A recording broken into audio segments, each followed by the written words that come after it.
Why is lasting change so hard? We all know what we should do. We know we should eat healthier, work harder, be a better partner, save more money. We make New Year's resolutions. We get motivated for a week, and then we fall right back into our old patterns. It can feel like you are stuck, like you're not in control of your own life. What if you were handed the user's manual for your own brain? What if you could understand the hidden forces that control your thoughts, feelings, and behaviors, and learn how to take the driver's seat of your own destiny, starting today?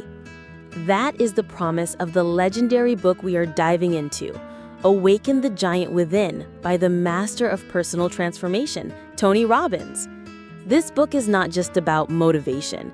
It's a comprehensive blueprint for understanding the mechanics of your mind and mastering the science of personal achievement.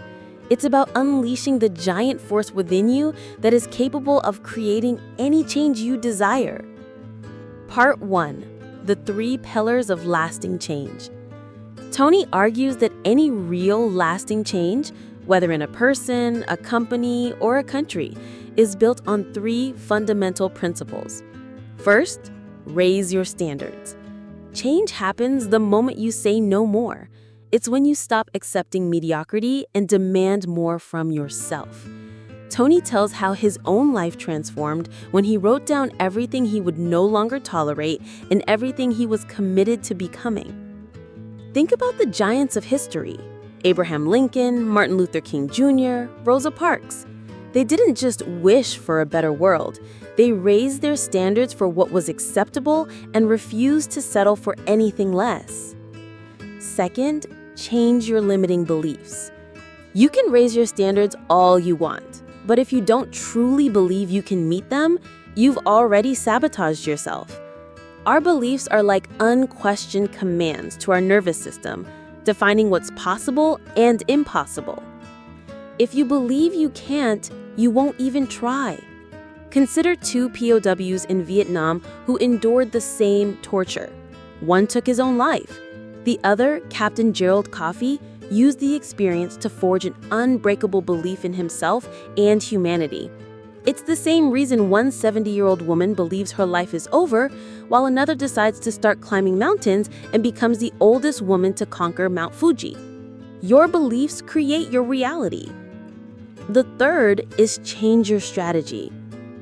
Once your standards are high and your beliefs are empowering, you need an effective strategy to achieve your goals. The fastest way to do this is to find a role model, someone who has already achieved what you want, and learn their strategies, their beliefs, and their way of thinking. This saves you years of trial and error. Most people get stuck here, constantly changing their strategy.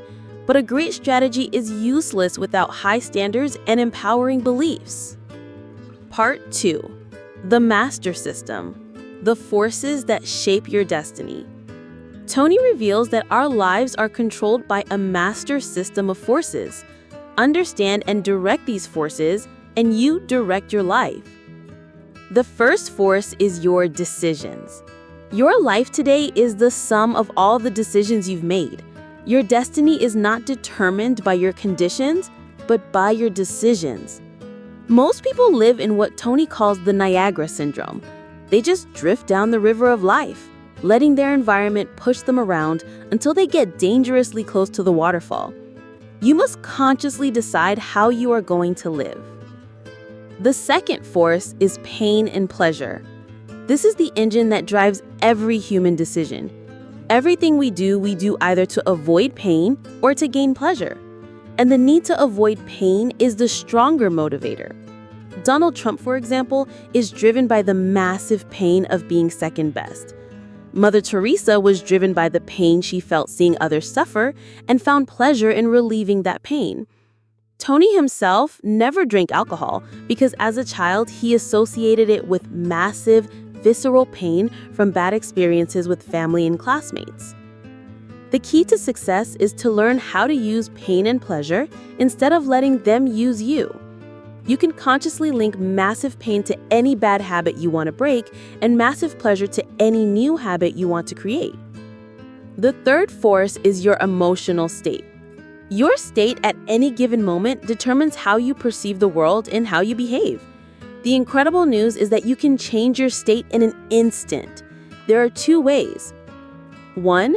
Change your physiology. Emotion is created by motion. Stand up tall, put a huge smile on your face, breathe deeply, move your body powerfully. You cannot be depressed if you are in a state of peak physiology. 2. Change your focus. Whatever you focus on, you will feel. If you focus on what's missing, you'll feel deprived. If you focus on what you're grateful for, you'll feel blessed. It's like driving a race car. When you start to skid, you must look where you want to go, not at the wall you're afraid of hitting. The fourth and fifth forces are your values and rules. Your values are your personal compass. What's most important to you in life? Love, freedom, security, adventure. Your rules are the specific, often unconscious beliefs that determine when you get to feel good and when you have to feel bad. The problem is, many people have impossible rules for happiness. For example, a rule like, "I'll feel loved only when my partner does everything I want," is a recipe for misery. The key is to have rules that are easy to meet and within your control. The final, most powerful force is your identity. This is the master belief about who you are. The strongest force in the human personality is the need to stay consistent with how we define ourselves. If your identity is, "I am a fat person," you will always find a way to get back to being overweight, even after losing weight. Lasting change only happens when you change your identity to, "I am a healthy, energetic person." The story of Jean Valjean from Les Miserables is a perfect example. His identity as a criminal was shattered by a bishop's act of kindness, allowing him to forge a new identity as an honest leader. Changing who you believe you are is the fastest way to change your life. Part 3. The Toolkit. Practical Application for Change. So how do you apply all this? Tony provides a step-by-step process called Neuroassociative Conditioning, or NAC. It's a system for rewiring your brain. 1. Get clear on what you truly want. 2. Get leverage. You have to turn your should into a must. It's not a "I should quit smoking." It's a "I must quit smoking now." 3. Interrupt the limiting pattern. Scramble the old signal. Do something totally unexpected whenever the old pattern starts to emerge. 4. Create a new, empowering alternative. What will you do instead? 5. Condition the new pattern. Rehearse the new pattern over and over again until it becomes automatic. The ultimate goal is to create a compelling future, a vision for your life that is so exciting, so inspiring that it pulls you forward. This, combined with mastering your time, improving your communication, and understanding that the secret to living is giving, is the path to an extraordinary life. Awaken the Giant Within is a declaration that you are the master of your fate, the captain of your soul. It teaches us that lasting change comes from raising our standards, changing our limiting beliefs, and finding better strategies. It hands us the controls to the powerful forces of pain and pleasure, our emotional states, and our very identity. It's a call to stop being a passive passenger in our own lives and to start consciously designing a life of passion, contribution, and joy. If this deep dive into taking control of your own destiny is the kind of practical wisdom you're looking for, you've come to the right place. That's what we do here at The Book Whisperer. We break down powerful, life-changing books to give you the tools you need to solve real-world problems. Make sure you subscribe so you don't miss our next breakdown.